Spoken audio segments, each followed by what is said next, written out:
Yo, what's up mga bossing? Caps Rock here. At isa na naman kap ang ating lilinisin at uhulmahin ay nakita nyo may mga amag sa loob mga boss at may mga dumi-dumi din dito sa labas yan mga boss. Hindi lang masyadong halata sa video mga boss itong North Carolina na kap mga boss. So ito na, umpisa na natin. Atin na itong huhugasan sa malinis na tubig mga boss para matanggal na ang kanyang mga ibang dumi. And then pagkatapos po niyan, ibababad natin yan mga boss at pagkatapos mababad, iba-brush po natin yan. Soft lang po ang pagbabrush para hindi po masira yung cup mga bossing. Huwag po kayong gumamit ng matigas na brush at sure maghihimulmul yan. So next natin, balawan na natin mga bossing gamit ang running water mga bossing. Ayan.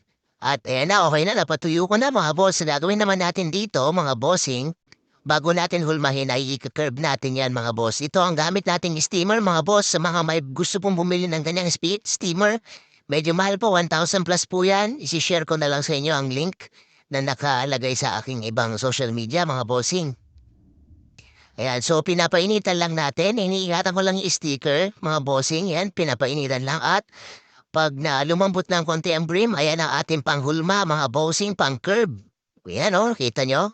Oo, yan o, di ba? Ang ganda ng pagka-curve. Perfect, di ba mga bossing? Ito naman ang ating hulmahan mga boss. Sa mga gustong bumili, message lang po kayo dyan mga bossing. Andun din sa likod yung ating hulmahan na kahoy. May naka-upload na din ako dyan. Kung gusto naman yon ng kahoy na hulmahan, may naka-upload na rin ako dito sa aking wall mga bossing.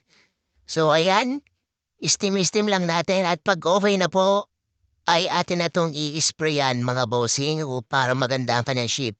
Then ipapatuyo. So ito na po ang kanyang finished product mga boss. Sa mga hindi pa po naka-like and follow sa ating page, please like and follow ang ating page mga bossing. Salamat!